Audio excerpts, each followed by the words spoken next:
والعاقبة للمتقين والصلاة والسلام على سيد الرسل وخاتم الأنبياء والمرسلين وعلى آله الطيبين وأصحابه الطاهرين. أما بعد فأعوذ بالله من الشيطان الرجيم. بسم الله الرحمن الرحيم.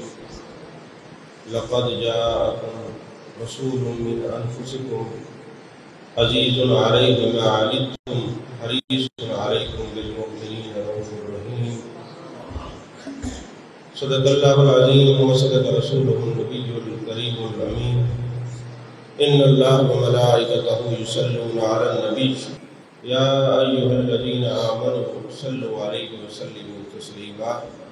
اللهم صل على سيدنا ومولانا محمد وعلى آل سيدنا ومولانا محمد وبارك وسلم وصل عليه. الصلاة والسلام عليك يا رسول الله وعلى آلك وصحابك يا حبیب اللہ. تمام تعریفیں اللہ تبارک و تعالیٰ کے لیے ہیں جو خالق کائنات بھی ہے، مالک شرف جہات بھی، جو احد بھی ہے، صمد بھی ہے، جس کی شان لم یلد بھی ہے ولم یولد بھی. لا تعداد ہدیہ درود و سلام بارگاہ سید الانام شفیع رحمت والی امت شاہ خوبہ جان جانا شہنشاہ حسینہ سید سربراہ سیاہ لامکاں تتیمہ دوراں سرخیر دہرہ جمالہ رازدان واوہا شاہد ماتغا صاحب علم نشرہ معصوم آمنہ احمد مجتبہ حضرت محمد مصطفیٰ صلی اللہ علیہ وآلہ وصحبہ وبارک وسلم کی دربار ناز میں اپنی عقیدتوں، ارادتوں، محبتوں کا خراج پیش کرنے کے بعد اللہ جل مجدہ کی توفیق اور عطا سے آج اس جمعۃ المبارک کے خطبہ میں آپ نے دیکھا کہ اصلاح معاشرہ کا ہمارا موضوع تھا، لیکن طبیعت کی خرابی کی وجہ سے ابھی تک میں مذبذب تھا کہ گفتگو کروں یا نہ کروں، کیونکہ میرا بی پی آپ بھی ٹھیک نہیں ہے.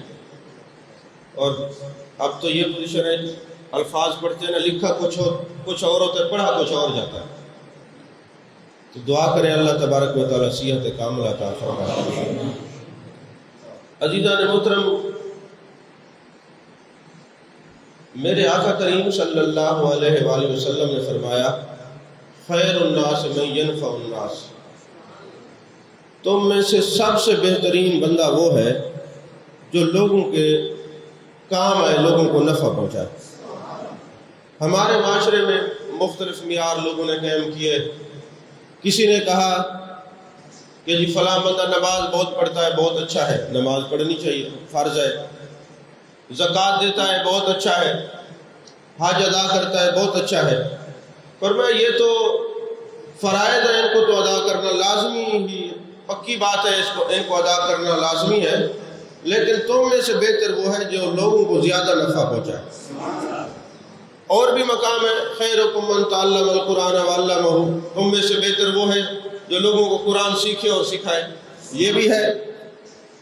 اور ایک مقام میں میرے آقا علیہ السلام نے فرمایا تم میں سے بہترین وہ شخص ہے جو اپنے گھر والوں سے اچھا ہو. اور فرمایا میں تم سب سے بہتر ہوں کیونکہ میں اپنے گھر والوں میں سب سے اچھا ہوں. یعنی مختلف مواقع پر میرے مصطفیٰ کریم صلی اللہ علیہ وآلہ وسلم نے ہمیں یہ دروس دیے، ہمیں اپنے ارشادات اور کلمات طیبات سے نوازا. تو آج بہتر انسان کی جو ڈگری ہے نا، کوئی کسی کو بہترین ایوارڈ دیا جا رہا ہے کہ یہ بہترین انسان ہے، کوئی کسی کو حکومت ایوارڈ دے رہی ہے یہ بہترین ہے. گنبد خضرا کے مکین نے فرمایا بہترین وہ ہے جو لوگوں کو نفع پہنچائے. یعنی لوگوں کی ڈگریاں اور ایوارڈ اور شیلڈز لے کر لوگ بڑے خوش ہوتے ہیں کہ یار فلاں منسٹری نے، فلاں جناب والا جو ہے بادشاہ نے، فلاں صدر نے، فلاں نے ہمیں یہ جو ہے نا یہ ڈگری دی ہے، شیلڈ دی ہے، ہمیں جناب والا یہ سرپرائز دیا ہے اور کہا کہ تم بہترین انسان ہو، تم تو بڑے پیسفل ہو، تمہارے اندر بڑا مادہ ہے اور فلاں ہے فلاں ہے. سو اینڈ سو ایسا کہتے ہیں نا، لیکن میرے آقا نے فرمایا تم میں سے بہترین شخص وہ ہے جو لوگوں کو نفع پہنچائے، لوگوں کے کام آئے، وہ بہترین شخص ہے، بہترین شخص ہے۔ لوگ لوگوں کی ڈگریوں پہ تو ناز کرتے ہیں، امام الانبیاء نے بہترین ڈگری دی ہے کہ بہتر ہوا ہے جو نفع پہنچائے۔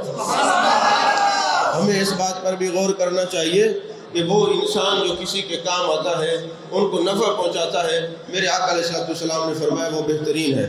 آپ قرآن و حدیث کا مطالعہ کریں نا تو اللہ کو کوئی مانے نہ مانے وہ تو رازق ہے، رزق دیتا ہے۔ جیسے حدیث پاک ہے، میرے آقا علیہ السلام نے فرمایا، اللہ نے مجھے فرمایا میرے محبوب اگر آپ کی امت میں گمراہ ہونے کا خدشہ نہ ہوتا تو میں کافروں کے گھر کی سیڑھیاں بھی چھونے کی بنا دیتا۔ یعنی ان کو اتنی دنیا کے ریل پیل ہوتی، آپ دیکھیں نا جو کافر ہیں ان کے پاس دولت زیادہ ہے اس لیے کہ ان کو آخرت میں کچھ نہیں ملے گا، انہوں نے سمجھا یہ پوری دائمی زندگی یہی ہے، یہ نہیں پتہ مر کے قبر میں جانا ہے، حشر میں جانا ہے اور پھر حساب کتاب ہوگا۔ تو فرمایا جس کو دنیا میں دے دیا جاتا ہے، یعنی غیر مسلموں کو، ان کا چونکہ آخرت میں حصہ نہیں ہوتا، مسلمانوں کو یہاں تکالیف بھی آتی ہیں، آزمائشیں بھی آتی ہیں، مسائل بھی آتے ہیں، لیکن وہ اس پر اکتفا نہ کرے، یہ دنیا کی عارضی زندگی ہے، اصل تو آخرت میں اس کو بہت وافر حصہ ملنے والا ہے۔ تو جتنے لوگوں پر عذاب آئے ہیں نا وہ انبیاء کی قدر نہ کرنے کی وجہ سے آئے ہیں، انبیاء کو نہ ماننے کی وجہ سے آئے ہیں، ناپ تول کی کمی کی وجہ سے آئے ہیں، لوگوں کے ساتھ وعدہ وفا نہ کرنے کی وجہ سے آئے ہیں۔ ہمارا دین تو اتنا حسین دین ہے، دین اسلام کا یہ حسن ہے کہ اگر میرے مصطفیٰ کریم صلی اللہ علیہ وسلم فرماتے ہیں کسی کافر سے بھی وعدہ کر لو تب بھی پورا کرو۔ آپ کی مکی زندگی کے اندر آپ یہ سنتے رہتے ہیں، میرے مصطفیٰ کریم صلی اللہ علیہ وسلم کو اعلان نبوت سے پہلے ایک بندے نے، نوجوان نے کھڑا کیا کہ جناب آپ کھڑے ہو میں آ رہا ہوں۔ 3 دن تک آپ وہیں کھڑے رہے، 3 دن بعد اس کو یاد آیا کہ میں تو محبوب علیہ السلام کو وہاں کھڑا کر کے آیا ہوں۔ 3 دن بعد آئے، میرے آقا علیہ السلام نے فرمایا نوجوان بڑا انتظار کروایا ہے، کیونکہ وعدہ کیا تھا میں نے کہ میں کھڑا ہوں گا تیرے انتظار میں، 3 دن گزر گئے میں اپنی جگہ سے نہیں ہٹا۔ یہ تبلیغ کا جو اثر ہے وہ یہی ہے نا۔ اب میرے آقا علیہ السلام نے 40 سال تک اللہ کے حکم کے مطابق خاموشی اختیار فرمائی، اعلان نبوت نہیں کیا، کس لیے؟ تاکہ میرے کردار کا لوگوں کو پتہ چل سکے۔ اور 40 سال کے بعد بھی آپ نے ایسا نہیں کیا کہ آؤ اللہ کو مانو، اللہ کی توحید کا سبق نہیں دیا۔ آپ پڑھیں تو صحیح قرآن و حدیث کو تو آپ کو پتہ چلے گا 40 سال تک آپ نے تجارت بھی کی، شادی بھی فرمائی، لوگوں کے ساتھ تعلقات بھی رکھے، معاملات بھی رکھے۔ 40 سال کے بعد جب حکم ہوتا ہے اے میرے محبوب آپ اعلان فرمائیں، کیونکہ وما ينطق عن الهوى ان هو الا وحی یوحى، میرا محبوب تو اپنی مرضی سے بولتا ہی نہیں، جب بھی بولتے اللہ کے حکم سے بولتا ہے، وحی الہی کی وجہ سے بولتا ہے۔ تو اب اللہ نے حکم دیا محبوب اعلان کریں، 40 سال تک خاموش کیوں رہے؟ اس لیے کہ میرا کردار لوگ جانچ سکیں، مجھے مانے میرا کردار کیسا ہے، میرا لین دین کیسا ہے، میں وعدہ وفا کس طرح کرتا ہوں، میرے معاملات کیسے ہیں۔ تو اب تبلیغ کا طریقہ جو امام الانبیاء نے دیا، خدا کی قسم یہ صرف اللہ کے ولیوں کے پاس ہے اس وقت اور کسی کے پاس نہیں ہے۔ یہ طریقہ صرف صوفیاء کے پاس ہے، یہ طریقہ اشفیاء اور ازکیاء نوکبان و جواء کے پاس ہے، کسی اور کے پاس نہیں ہے۔ آپ نے دیکھا بڑے بڑے اجتماعات ہوتے ہیں جو علمی ہوتے ہیں، اجتماعات ہوتے ہیں، مذہبی اجتماع ہوتے ہیں، آپ نے دیکھا لوگ کھانا ساتھ باندھ کے جاتے ہیں، ایسا ہوتا ہے کہ نہیں ہوتا؟ رزق پلے باندھ کے نہ چل دینا پنچھی نہ درویش، جنہوں نے تقوی رب دا انہوں نے رزق ہمیش۔ تو آپ نے دیکھا آراس ہوتے ہیں بزرگوں کے تو کبھی کوئی مرید بھی ساتھ روٹی کی گٹھڑی باندھ کے گیا ہے؟ کیوں؟ یہ رسول اللہ صلی اللہ علیہ وسلم کے صحیح جانشین ہوتے ہیں۔ اس کا سبب کیا ہے کہ میرے آقا علیہ السلام نے تبلیغ کیسے کی؟ پہلی تبلیغ کو لے لیجئے، تبلیغ کیسے کی؟ میرے آقا علیہ السلام نے تبلیغ ایسے کی، دسترخوان بچھایا، لوگوں کو بلایا، کھانا کھلایا، اور پھر رب کا راستہ نہیں بتایا، فرمایا بتاؤ مجھے کیسا پایا ہے، مجھے کیسا پایا ہے۔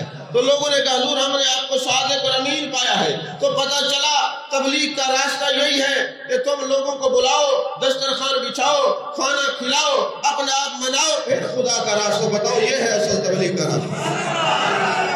اور یہ اس وقت صرف صوفیاء کی خانقاہوں پہ ملے گا، اولیاء کے آستانوں پہ ملے گا، اور آپ کو کہیں یہ نہیں نظر آئے گا۔ کسی مذہبی اجتماعات میں چلے جائیں، لوگ کھانا ساتھ لے کے جاتے ہیں، یہ اللہ کے ولی آج تک محبوب کی سنت کو بنائے ہوئے ہیں۔ جو بھی آتا ہے پہلے پہلے کھانا کھلاتے ہیں، اپنا آپ مناتے ہیں، اخلاق سکھاتے ہیں، پھر رب کا راستہ بتاتے ہیں۔ یہ تبلیغ جو ہے میرے مصطفیٰ نے ایسے تبلیغ فرمائی، میرے آقا نے ایسے تبلیغ فرمائی۔ عزیزان محترم، تبلیغ دیکھیں میرے مصطفیٰ کریم صلی اللہ علیہ وسلم نے کیسی تبلیغ کیا۔ میرے آقا علیہ السلام جب جنگ بدر ہوئی نا، خود پانی اور کھجور کی گٹھلیاں صحابہ چوس لیتے تھے اور اسیران بدر کو اچھے کھانے کھلاتے تھے۔ اور ایک رات ایسا ہوا جب بدر کے قیدیوں کو لے کے آئے نا، تو ان کو کسی کو پیچھے سے ہاتھ باندھ دیے، اب وہ کرا رہے تھے، ان کے چیخنے کی آوازیں آ رہی تھی۔ تو جانے کائنات صلی اللہ علیہ وسلم آتے اور فرماتے صحابہ ان کی یہ مشکیں کھول دو، جب یہ کراتے ہیں تو میرے قلب نازنین پر بوجھ آتا ہے۔ ارے جو اپنے دشمنوں کے چیخنے چلانے اور کرانے کی آواز اور تکلیف کو نبی برداشت نہیں کر سکا، وہ اپنے امتیوں کی تکلیف کو کیسے برداشت کرے گا؟ وہ کیسے دیکھے گا میرے امتی چلا رہے ہوں، کرا رہے ہوں، مجھ سے محبت کرنے والے ہوں اور آگ میں جل رہے ہوں؟ یقیناً میرے مصطفیٰ کریم صلی اللہ علیہ وسلم شفاعت کریں گے۔ اور لیکن اس بات کو یاد رکھنا، عقائد کی کتابوں میں یہ بات موجود ہے کہ جو میرے آقا علیہ السلام شفاعت کریں گے وہ حقوق اللہ میں ہے۔ جو آپ کے حقوق اللہ، آپ کے جو حقوق اللہ کے رہ گئے نا، میرے آقا اس میں شفاعت کریں گے۔ جو حقوق والی بات، کسی کا مال دبایا ہے، کسی کا قرضہ لے کے کھا گئے ہیں، کوئی معاملات ہیں وہ آپ کو دینے پڑیں گے، اس کے لیے محبوب شفاعت نہیں کریں گے، وہاں نیکیاں دینی پڑیں گی، مال تو ہوگا نہیں۔ اس بات کو بھی سمجھیں، کہیں آپ مترکن پھرتے رہیں محبوب علیہ السلام شفاعت کریں گے، ہم نے کلمہ پڑھ لیا ہے، جو کچھ کرتے رہیں وہاں تو حضور ہی شفاعت کریں گے، ایسا نہیں ہے۔ حقوق اللہ میں محبوب شفاعت فرمائیں گے۔ جو حقوق والی بات میں اگر کوئی کسی کا حق کھایا ہے تو وہ آپ کو دینا پڑے گا، نیکیاں دینی پڑے گی، پھر جو ہے اگر نہیں دے سکیں گے تو جہنم میں جانا پڑے گا۔ یہ حقوق اللہ میں میرے مصطفیٰ کریم صلی اللہ علیہ وسلم شفاعت فرمائیں گے۔ ویسے تو کمی نہیں ہے، اللہ اذن عطا فرمائے، محبوب آپ جس کو مرضی ہے آپ شفاعت کر سکتے ہیں، لیکن محبوب نے جب خود بتا دیا ہے کہ جن کا مال دبایا واپس کرو، قرضہ کھایا ہے واپس کرو، یہ قرضہ معاف نہیں ہوگا، یہ مال و متاع لوگوں کا جو کھا جاتے ہیں یہ معاف نہیں ہوگا۔ عزیزان محترم، میرے آقا علیہ السلام نے تو اپنی امت کو تمام طریقہ، تمام روشنی، تمام علم کا نور عطا فرمایا ہے۔ حضرت عبداللہ بن مبارک رحمۃ اللہ علیہ بہت بڑے رئیس المدرسین ہیں، آپ حدیث کے استاد مانے جاتے ہیں، اور اللہ کے راستے میں آپ کس طرح آئے؟ ایک رات نا ایک عورت کے ساتھ آپ کا کوئی تعلق تھا، تو ایک رات نا اس کو ملنے کے لیے چلے گئے، اب ساری رات اس کے انتظار میں کھڑے رہے۔ آپ نے دیکھا نا جس طرح لوگوں کو کہو نا کہ رات کو 2 نفل پڑھ لو تو موت نظر آ جاتی ہے، اور میسج ساری رات چلتے رہتے ہیں، واللہ عالم کس کو میسج کرے، تھکاوٹ نہیں ہوتی۔ اور آج کے دور میں امام اعظم ابو حنیفہ جو ساری رات عبادت کرتے تھے، یہ سمجھنا مشکل نہیں ہے۔ اور آج کے اس دور میں حضرت غوث الثقلین رضی اللہ تعالیٰ عنہ جو 40 سال تک عشاء کے وضو سے صبح کی نماز پڑھتے تھے، آج سمجھنا مشکل نہیں ہے۔ کیوں سمجھنا مشکل نہیں ہے؟ اگر کوئی نوجوان یونیورسٹی کا آپ سے سوال کریں بھئی یہ کیسے ہو سکتا ہے، وہ ساری رات جاگتے رہتے تھے، تھکتے نہیں تھے، تو ان کو کہو جس طرح تم اپنی معشوقوں کو ساری رات میسج کرتے رہتے ہو، تھکتے نہیں ہو، تمہیں ان سے محبت ہے اور ان کو ان سے محبت تھی۔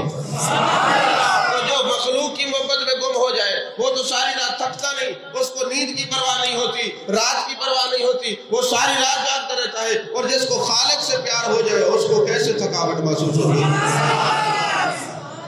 ایسا ہے کہ نہیں ہے؟ آج کے دور میں یہ سمجھنا مشکل نہیں ہے۔ عزیزان محترم، یہ عبداللہ بن مبارک یہ ساری رات میں کھڑے رہے، وہ عورت نہ آئی، تو آپ کے دل کے اوپر ایک چوٹ لگی کہ میں مخلوق کے انتظار میں کھڑا ہوں اور ساری رات گزار دی، کاش میں یہی خالق کی محبت میں کھڑا ہوتا۔ اللہ کتنا کرم کرتا، بس دل پہ یہ چوٹ لگنے کی دیر تھی، راستہ بدل لیا، فرمایا اب اس راستے پہ نہیں جانا، اس راستے پہ جانا ہے جس کے بارے میں اللہ نے فرمایا والذین یبیتون لربہم سجدا وقیاما، پھر آپ اس راستے پہ چلیں۔ تو آپ کو امیر المومنین فی الحدیث کہا جاتا ہے۔ حضرت عبداللہ بن مبارک کا تعارف یہ ہے، امیر المومنین فی الحدیث، یعنی حدیث کو پڑھنے والے، مومنوں کے امیر، حدیث آپ نے لوگوں کو پڑھائی ہے۔ تو یہ حضرت عبداللہ بن مبارک نا ایک جنگ میں چلے گئے، تو جب جہاد میں گئے تو جو جن سے جہاد کر رہے تھے وہ مشرک تھے۔ اب مشرکین کا اپنا طریقہ ہوتا ہے، کوئی سورج کے پجاری، کوئی بتوں کے پجاری وغیرہ وغیرہ۔ نماز کا وقت ہو گیا، آپ نے اس کو کہا جس کے مد مقابل جس سے جنگ کر رہے تھے، فرمانے لگے کہ مجھے اجازت دو میں نماز پڑھ لوں۔ رسالہ قشیریہ میں یہ لکھا ہوا ہے غالباً عصر کی نماز تھی۔ اب نماز پڑھنے لگ گئے، نماز آپ نے پڑھی، وہ مشرک کے انتظار میں کھڑا رہا۔ جب اس کا ٹائم آیا نا اپنے اس شرکی عقیدے کے مطابق، اس نے کہا جناب آپ نے تو کہا تھا بھائی نماز پڑھنے دیں، میں نے اجازت دے دی، اب مجھے اجازت دے کہ میں اپنے طریقے میں اللہ اللہ کر لوں، اپنی وہ جو شرک یا معاذ اللہ عبادت ہے وہ کر لوں۔ آپ نے کہا ٹھیک ہے۔ اب وہ شروع ہو گیا، واللہ عالم سورج کا پجاری تھا، کون تھا، مختلف روایات ہیں۔ اب میں نے مختلف روایات اس لیے کہا ہے کہ میرے لیے نا ایک مصیبت بنی ہوئی ہے۔ میں جب بھی کوئی بات کرتا ہوں، جنہوں نے کبھی کتاب کو بھی ہاتھ نہیں لگایا وہ بھی فون کر لیتے جناب یہ کہاں لکھا ہوا ہے، یہ کہاں لکھا ہوا ہے۔ پھر ہمارے لوگ یہ سوچتے نہیں، ہر ایک کو نمبر پکڑا دیتے ہیں۔ میرے پاس اتنا ٹائم نہیں ہے میں ٹیلی فون لوگوں کے ہر وقت سنتا رہوں۔ اب میں یا تو آپ لوگوں کے فون سنوں یا پھر آپ کے عقیدے پہ چوکیدارہ کروں، دو ہی کام ہو، ایک ہی کام ہو سکتا ہے، دونوں نہیں ہو سکتے۔ یا تو سارے دن اور ساری رات میں آپ کے فون سنتا رہوں، میسج کے جواب دیتا رہوں، یا پھر مطالعہ کرتا رہوں اور بد مظلوم کو جواب دیتا رہوں۔ یا تو ان کو جواب دینا ہوگا یا آپ کو جواب دینا ہوگا، ایک کام ہو سکتا ہے، ایک کام ہو سکتا ہے، دو کام اب نہیں ہو سکتے، اب اتنا ٹائم نہیں ہے، یقین فرمائے میں سچی بات کہہ رہا ہوں۔ تو اب فوراً اب میں کہوں کہ جی وہ بتوں کا پجاری تھا، وہ کہیں جی وہ تو لکھا ہے سورج کا پجاری ہے، میں کہوں سورج کا پجاری ہے، کسی ملا کا فون آ جائے گا جی وہ تو فلاں لکھا ہوا ہے۔ دونوں باتیں لکھی ہوئی ہیں، مختلف باتیں لکھی ہوئی ہیں، رسالہ قشیریہ میں اور ہے اور کتابوں میں اور ہے۔ بہرحال وہ اپنے عقیدے اور نظریے کے مطابق جو کچھ کرنا چاہتا تھا اس نے کرنا شروع کیا۔ آپ کے دل میں بات آئی، حضرت عبداللہ بن مبارک رحمۃ اللہ علیہ کے دل میں، فرمانے لگے اب تو یہ لگا ہوا ہے میں اس کا سر قلم کر دوں۔ آگے بڑھے نا اس کا سر قلم کرنے کے لیے۔ دھوکے سے کسی کو قتل کرنا اسلام میں جائز نہیں ہے۔ اب جیسے ہی وہ آگے بڑھے نا تو حاتم غیبی سے آواز آئی، ان العہد کان مسئولا، جو کسی سے وعدہ کر لیتے ہیں قیامت والے دن اس کے بارے میں پوچھا جائے گا تم نے وعدہ پورا کیا کہ نہیں کیا۔ بس یہ حاتم غیبی سے آواز آنی تھی، حضرت عبداللہ بن مبارک پیچھے ہو گئے، آنکھوں سے آنسو روا ہو گئے، رونے لگ گئے، میرے مالک مجھ سے راضی ہو جا، میرے مالک مجھ سے راضی ہو جا۔ اب وہ جو مشرک تھا نا اپنے طریقے سے جب ہٹا نا تو چونکہ جب آپ آگے تلوار لے کے بڑے تھے نا تو آپ کا وہ سایہ جو پڑ رہا تھا نا اس نے دیکھ لیا تھا مشرک نے۔ اس نے پوچھا جناب آپ تو تلوار لے کے آگے آئے تھے مجھے قتل کرنے کے لیے، لیکن آپ پیچھے کیوں ہٹ گئے، وجہ کیا ہے؟ فرمانے لگے میرے دل میں یہ بات آئی تھی کہ میں تیرا کام تمام کر دوں، قصہ ہی ختم کر دوں، لیکن مجھے حاتم غیبی سے آواز آئی ان العہد کان مسئولا، بے شک جو وعدہ کسی سے کرو گے اس کے بارے میں پوچھا جائے گا، تم سے سوال ہوگا، جواب دینا پڑے گا۔ تو میں ڈر گیا کہ مجھ سے یہ بھی پوچھا جائے گا، میں نے وعدہ کیا تھا کہ جتنی دیر تم اپنا کام کرو گے میں کچھ نہیں کہوں گا۔ کہنے لگا اچھا تمہارا مذہب اتنا طیب ہے، اتنا طاہر ہے، اتنا پاکیزہ ہے، اتنا مقدس ہے، اپنے تو اپنے غیروں کے ساتھ بھی اتنی وفا، پھر آپ میں جنگ نہیں کرتا، مجھے کلمہ پڑھا لے اور میں اپنے نبی کا سچا پکا غلام بنا۔ زبانی لفظی اور تقریروں سے کسی کی قسمت نہیں بدلتی، کردار سے قسمت بدلتی ہے، اور یہ میرے مصطفیٰ نے سکھایا ہے۔ اور یہ اولیاء کرام جو ہے اسی لیے تو سکھاتے ہیں، ان کے کردار سے، ان کے اخلاق سے، ان کی محبت سے۔ میرے آقا علیہ السلام نے یہ فرمایا کہ جب تم کس جنگ میں جاؤ نا، ظاہر صحابہ کے مد مقابل جو جنگ کرتے تھے مسلمان تو تھے نہیں، مشرک تھے، ایسا ہے کہ نہیں ہے؟ لیکن میرے آقا علیہ السلام نے میں عورتوں پہ حملے نہیں کرنے، بچوں پہ حملہ نہیں کرنا۔ دیکھیں رحمت للعالمین ہے میرے مصطفیٰ کریم صلی اللہ علیہ وسلم۔ اچھا پھر جناب والا آپ نے فرمایا کہ جب کسی کو تم اپنے فریق مخالف کو قتل کر دو اس کا مثلا نہیں کرنا، یعنی چہرے کو بگاڑنا نہیں، اس کی آنکھ کان ناک نکالنے نہیں، کاٹنے نہیں ہے۔ اب دیکھیں جو نبی غیروں پر اتنا کرم کرنے والا ہے وہ اپنوں پر کتنا کرم فرمانے والا ہے، مثلا نہیں کرنا۔ یہ میرے آقا علیہ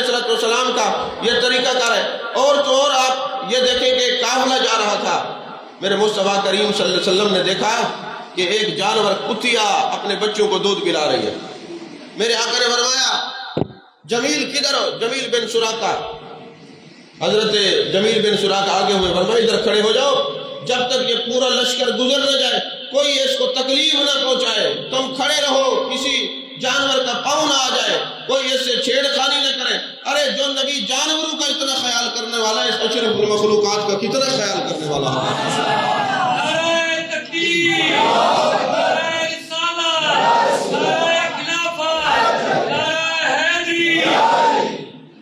توجہ ہے آپ کی؟ صرف تقریروں تک نہ رہے، خطابات تک نہ رہے، جو میرے مصطفیٰ کریم صلی اللہ علیہ وسلم کی تعلیمات ہے اپنے اوپر وارد کریں. میرے آقا نے کتنی اب جانوروں کی حفاظت کرنا، تکلیف نہ دینا، یہ بھی سنت ٹھہر گئی نا، تو ثواب علیحدہ ملے گا. چلتے دیکھ لو بھائی کوئی جانور نہ آ جائے سواری کے نیچے. اسی طرح میرے مصطفیٰ کریم صلی اللہ علیہ وسلم ایک دن نا امام احمد بن حنبل بڑی دور دور تک نا جاتے تھے حدیث پاک لینے کے لیے. آج ہمیں نا قدر اس لیے نہیں ہے کہ ہمیں گلی گلی میں شیوخ الحدیث مل جاتے ہیں، علماء مل جاتے ہیں. اس وقت وہ محسنین ہیں ہمارے جنہوں نے دور دور تک سفر کیا اور حدیثیں اکٹھی کی. اور امام احمد بن حنبل کا جو مجموعہ ہے مسند احمد ہے نا، ہزاروں حدیث مبارکہ ہے. پھر حدیث کے اوپر پھر جو اسماء و رجال ہے اس پر بحث ہے کہ یہ حدیث کی کون سی قسم ہے، یہ حدیث صحیح ہے، حدیث حسن ہے، حدیث ضعیف ہے. پھر اگر حسن ہے تو حسن لذات ہی ہے، لغیر ہی ہے. پھر آگے جناب یہ حدیث مرسل ہے، مرفوع ہے، یہ مقطوع ہے، یہ شاذ ہے، منکر ہے، متواتر ہے، غریب ہے، عزیز ہے، کون سی حدیث ہے، آگے پھر اس کی اقسام ہے. تو حضرت امام احمد بن حنبل دور دراز ایک محدث کے پاس ماوراء النہر کے قریب دور تک آپ گئے حدیث لینے کے لیے. آگے گئے نا تو وہ جو محدث تھے نا وہ ایک کتے کو روٹی کھلا رہے تھے، کتے کو روٹی کھلا رہے تھے. ان کی طرف کوئی توجہ نہ دی. آپ دل میں سوچنے لگے یار میں اتنی دور سے حدیث لینے کے لیے آیا ہوں، عجیب یہ محدث ہے، کتے کو روٹی کھلانے میں مشغول ہے، میری طرف توجہ نہیں کر رہا ہے. جب وہ ادھر سے فارغ ہوئے نا انہوں نے کہا احمد بن حنبل محسوس نہ کرنا. حضرت ابو ہریرہ رضی اللہ تعالیٰ عنہ نے فرمایا، اب حدیث بیان کرنے لگے کہ میرے آقا علیہ السلام نے فرمایا جو کسی کے در پہ کوئی آس لے کے جائے گا اور وہ در والا اس کی آس کو نہیں توڑے گا، قیامت والے دن اللہ اس کی آس کو نہیں توڑے گا. یہ فرمایا اور فرمانے لگے اے احمد یہ کتوں کی سرزمین نہیں ہے، یہاں کتے بہت کم ہوتے ہیں. اب میں صبح سے یہ کتا میرے قریب آتا ہے، بار بار میں جہاں جاتا ہوں تو یہ پھر رہا ہے، مجھے محسوس ہوا یہ اس آس میں ہے کہ مجھے کوئی کھانا کھلا دے. تو حضرت امام احمد بن حنبل جو کئی دن کا سفر کر کے گئے تھے فرمانے لگے مجھے خدا کی قسم کسی اور حدیث کی ضرورت نہیں، میرے لیے یہی کافی ہے، میرا سفر جو ہے وہ اللہ نے قبول کر لیا، سفر قبول کر لیا. یہاں پہ تو بخاری شریف کے حدیث باقی میرے آقا کا کرم دیکھیں. میرے آقا جب نماز پڑھا رہے ہوتے نا تو چھوٹے چھوٹے بچوں کے رونے کی آواز آپ کے کان میں پڑتی ہے، آپ نماز مختصر فرما دیتے. کس لیے؟ بچہ روئے گا ماں کا دل بے چین ہوگا، جب ماں کا دل بے چین ہوگا تو امام الانبیاء اپنے دل میں بوجھ محسوس فرمائے، یعنی مختصر نماز کر دیتے تھے. اچھا مسلم شریف کی ایک حدیث پاک ہے، حضرت معاذ بن جبل رضی اللہ تعالیٰ عنہ، کچھ علاقے کے لوگ ہیں حضور ہم مزدور ہیں، سارا دن مزدوری کرتے ہیں، تو رات کو تھکے ہوئے آتے ہیں تو مسجد نبی شریف دور پڑتی ہے، آپ ہمیں ہمارے علاقے میں اجازت دے دیں ہم نماز پڑھائیں گے. اور حضرت معاذ بن جبل کون تھے؟ یمن کے گورنر تھے، اور میرے آقا علیہ السلام یمن کے گورنر کو امام بنا کے بھیج رہے ہیں. اب تو پتہ نہیں ہمارے ایسے کو دعائے قنوت بھی آتی ہے کہ نہیں آتی، نماز بھی آتی ہے کہ نہیں آتی. آپ لوگ دیکھتے ہیں کہ کتنے لوگ پڑھے لکھے آتے ہیں بیعت ہونے کے لیے، کلمہ ہی سیدھا نہیں آتا، اور باتیں سن لو تو پتہ چلتا ہے وقت کے غزالی یہی ہے معاذ اللہ. تو حضرت معاذ بن جبل یمن کے گورنر میرے آقا علیہ السلام نے بھیجا جاؤ وہاں نماز پڑھانی ہے. اب ان کے دل میں یہ ارمان تھا کہ مجھے تو حضور علیہ السلام کی اقتداء میں نماز پڑھنے کی جو شان ہے وہ تو ختم ہو جائے گی، میرے تو دل میں سرکار کے پیچھے نماز پڑھوں. اب آپ نے سوچا میں اتنی لمبی نماز پڑھاؤں گا کہ یہ خود ہی کہیں گے کہ صحیح اپنا امام ہی واپس لے لیں. اب یہ جب تشریف لے گئے نا عشاء کی نماز پڑھانی شروع کی، اللہ اکبر، پہلی رکعت میں سورہ بقرہ ساری پڑھ دی. اور دوسری رکعت میں سورہ آل عمران پڑھ دی۔ اب آپ اندازہ لگائیں کتنی لمبی صورتیں ہیں۔ اب سورہ بقرہ پڑھی، وہ بیچارے مزدور تھے، وہ گر جائیں، پھر منہ پہ چھٹے مارے، تازہ وضو کریں، پھر آ جائیں۔ صبح سارے اکٹھے ہو کے گئے، یا رسول اللہ صلی اللہ علیہ وسلم کیسا امام آپ نے بھیجا تھا؟ رات اس نے پہلی رکعت میں سورہ بقرہ پڑھ دی، دوسری رکعت میں آل عمران پڑھ دی۔ سورہ بقرہ کے بعد آل عمران ہے نا، آل عمران پڑھ دی۔ تو اب وہ جناب والا، میں نے کہا مجھے کہیں بات بول رہا جائے، پھر شام کو پھر لوگوں کے فون آ جائیں گے آپ نے ترتیب غلط کر دی ہے۔ ہاں جی، اب وہ جناب والا انہوں نے کہا حضور ایسا ہوا ہے، میرے آقا جلال میں آ گئے۔ آپ جب جلال میں ہوتے نا تو آپ کی یہ جو سامنے کی رگ ہے نا، یہ باہر نکل آتی، چہرہ مبارک سرخ ہو جاتا، حدیث میں یہ الفاظ۔ آپ میرے آقا نے فرمایا معاذ کو بلاؤ، کدھر ہے؟ جب حضرت معاذ آئے نا، میرے آقا نے فرمایا تو میرے پھلے پھولے گلستان کو برباد کرنا چاہتا ہے؟ اتنی لمبی رکعتیں کیوں؟ وہاں سرکار نے پھر خطبہ ارشاد فرمایا کہ جو امام مسجد ہو نا، اس کو چاہیے کہ وہ پیچھے بوڑھوں کا، مریضوں کا بھی خیال کرے۔ اتنی لمبی نمازیں بھی نہ پڑھائیں کہ لوگ دور ہو جائیں، ناراض ہو جائیں، لیکن اس کا مطلب بھی نہیں ہے کہ آپ مختصر پڑھائیں۔ ہم ایک جگہ پہ گئے، امام صاحب نے سویر کی نماز میں سبحان ربک رب العزت عما یصفون پڑھ لی، میں کہ ماشاءاللہ یہ تو اچھا کام کیا۔ ایسا بھی نہ ہو، صبح تلاوت زیادہ ہونی چاہیے۔ بہرحال میرے آقا ناراض ہوئے، اور میرے آقا علیہ السلام کی کیفیت ہے کہ مسواک ہر نماز میں اس لیے وضو سے پہلے نہیں فرمایا، خود تو فرماتے تھے، کبھی ترک بھی فرما دیتے تھے کہیں فرض نہ ہو جائے۔ حج ایک فرمایا اس لیے کہ کہیں میری امت پہ ہر سال حج فرض نہ ہو جائے۔ اور جب آپ تشریف لے گئے نا حج کرنے کے لیے، تو قصبہ اونٹنی پہ سوار ہو کے مینا عرفات پھرتے رہے۔ آپ دیکھ رہے تھے کل کوئی اتنا رش ہوگا، کوئی سواری پہ آئے گا تو لوگ کہیں گے پیدل سرکار نے حج کیا تھا، سواری پہ حج نہیں ہوتا، چلو سواری پہ حج کر لو، یہ بھی سنت ہو جائے۔ پھر آپ تشریف لے گئے، حجر اسود چل کے آپ کے قدموں میں آنے کے لیے تیار ہے، مگر آپ دور سے بسم اللہ اللہ اکبر استلام فرما رہے ہیں، اس لیے کہ کل کو دنیا ہوگی، رش ہوگا، یہ نہ ہو کہ حجر اسود کے بوسے کے لیے لوگ جان دے دیں، بوسہ فرض نہ ہو جائے، لوگوں کی پسلیاں نہ ٹوٹ جائیں۔ آپ نے دور سے استلام کر لیا کہ جو بوسہ لے گا تب بھی اتنا ثواب ہے، دور سے استلام کر لے جب بھی اتنا ثواب ہے۔ اتنے رحمت للعالمین۔ ایک مرتبہ ایسا ہوا، آخری بات کر رہا ہوں، گفتگو ختم، آج ویسے مجھ سے تقریر نہیں ہو رہی،